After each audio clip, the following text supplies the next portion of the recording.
जम्मू और कश्मीर में आपका स्वागत है। आज इस वीडियो में हम लोग कश्मीर के खूबसूरत गुलमर्ग और सोनमर्ग पार करते हुए आगे जाएंगे इंडिया के सबसे कोल्डेस्ट जगह पे, जिसका नाम द्रास है, जहां से लद्दाख की शुरुआत होती है। द्रास से कुछ ही किलोमीटर दूर कारगिल वॉर मेमोरियल हम विजिट करेंगे, जो मेरे लिए बेहद खास है। खास होने की वजह आप सब जानते हैं, 1999 का इंडिया पाकिस्तान वॉर। और लास्ट में हम लद्दाख के एक ऐसे गांव रुके जहां के नज़ारे देखकर मन को अलग ही सुकून मिला, और उस गांव का नाम है शांकू। ये सारी जगह देखने के लिए वीडियो को एंड तक ज़रूर देखना।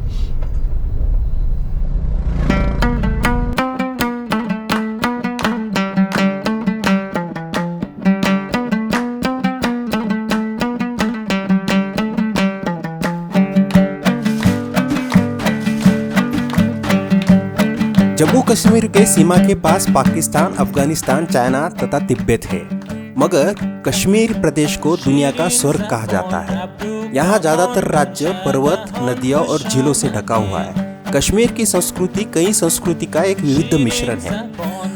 अपनी प्राकृतिक सुंदरता के साथ साथ कश्मीर में अपने सांस्कृतिक विरासत के लिए प्रसिद्ध है। यहाँ हिंदू, सिख, बौद्ध और इस्लामिक ज्ञान की विद्या को जोड़ती है।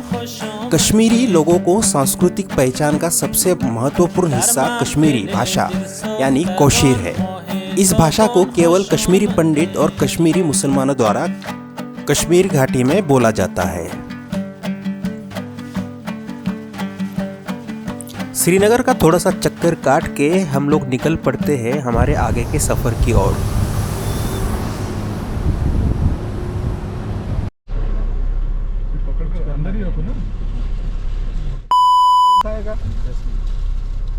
अरे आई से रे मेरे भाई, बात सुन जा तू। यही से ना पूरा ग्लेशियर में पूरा आई से रे।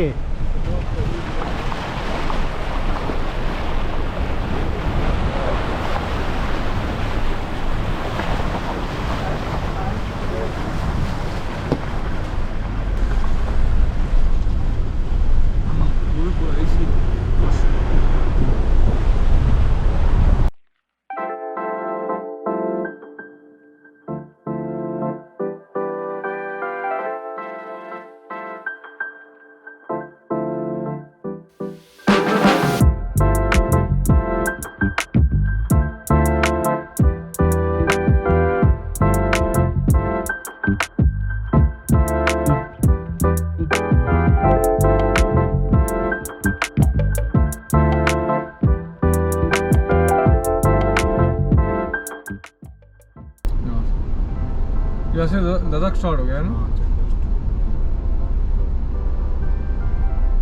अब एंट्री कराना पड़ेगा क्या?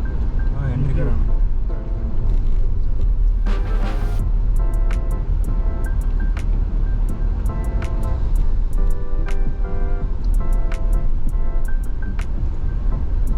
Welcome to Ladakh.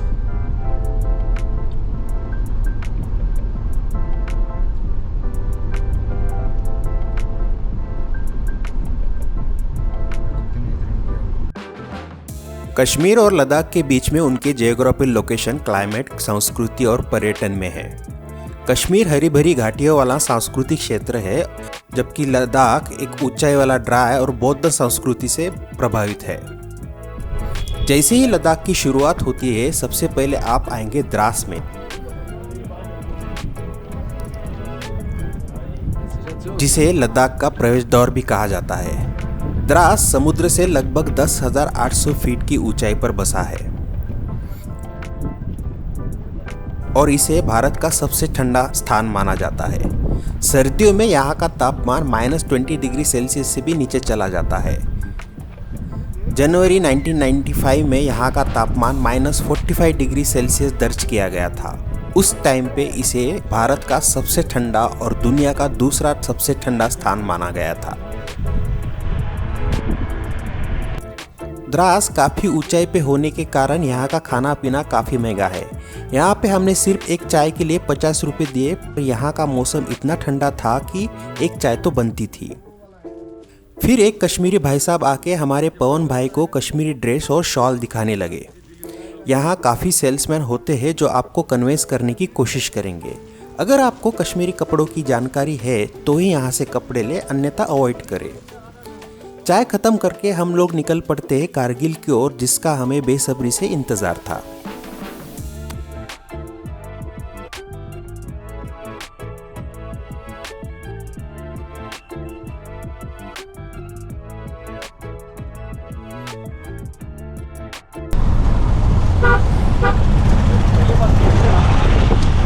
गाड़ी रुकी ना पे उधर रुका दे, कोई नहीं इधर कारगिल वाला।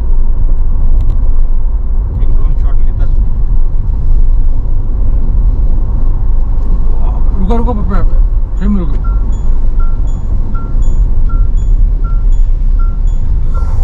ओके भले स्टंट कर रहा था स्पीड में, ब्रेक पड़ा लगा ना पलक जैसी तू भी।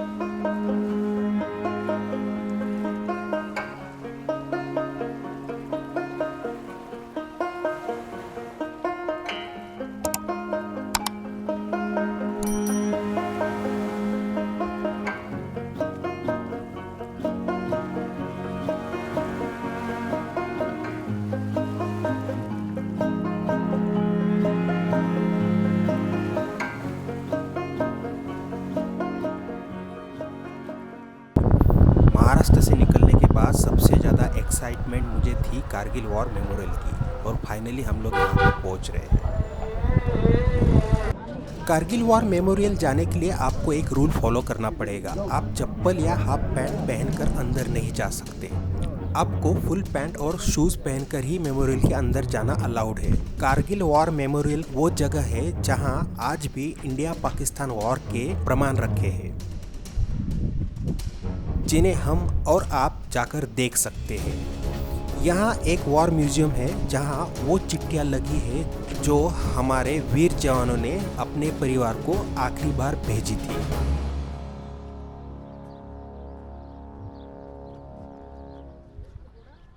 जहाँ पर रेड रिबन है ना, उधर नहीं जाना है बोला था उन्होंने ये बोला था, ये जो रेड वाला रिबन है ना वो क्रॉस नहीं करना। ये है बोफर्स FH-77B, भारतीय सेना का 155 mm तोप, जिसको धनुष नाम से भी जाना जाता है।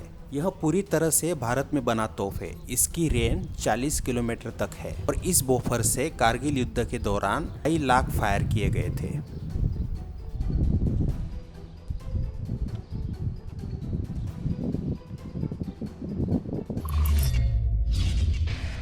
भारत में इन बड़ी तोपों में सबसे बड़ा नाम है बोफोर्स 155 मिलीमीटर फील्ड गन का। ये दुनिया की कुछ सबसे ज्यादा कहर मचाने वाली तोपों में से एक है। भारत पाकिस्तान के बीच लड़े गए कारगिल युद्ध के दौरान इसने दुश्मन खेमे की धज्जियां उड़ा दी थीं।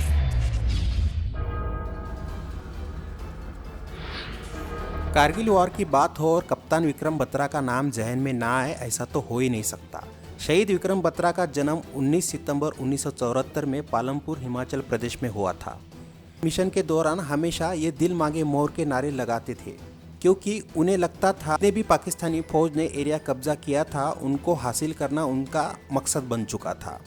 उन्हें भारत के सर्वोच्च सेना सम्मान परमवीर चक्र से सम्मानित किया गया था।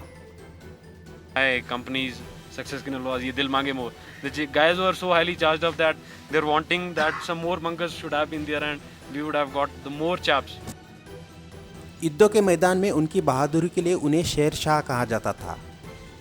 बत्रा ने .5140 कब्जा करने में महत्वपूर्ण भूमिका निभाई थी, जो कारगिल क्षेत्र की सबसे कठिन और महत्वपूर्ण चोटियों में से एक थी। The Pakistani soldiers or officer, whosoever it was, he said me my code name was Shersha.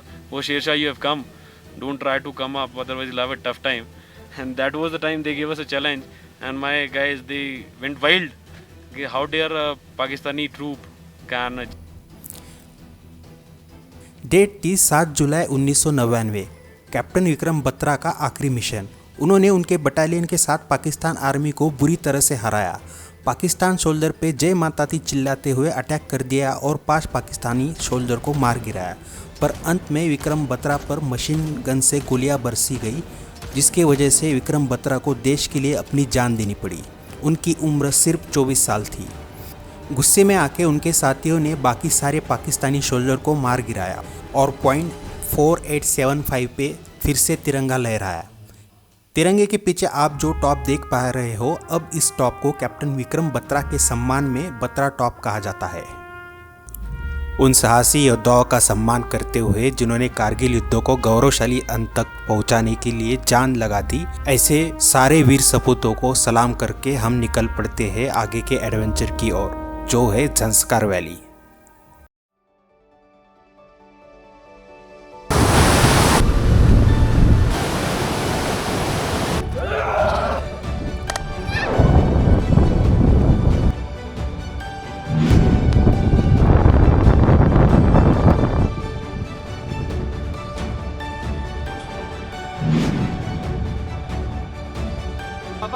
बाबा गिर जाए।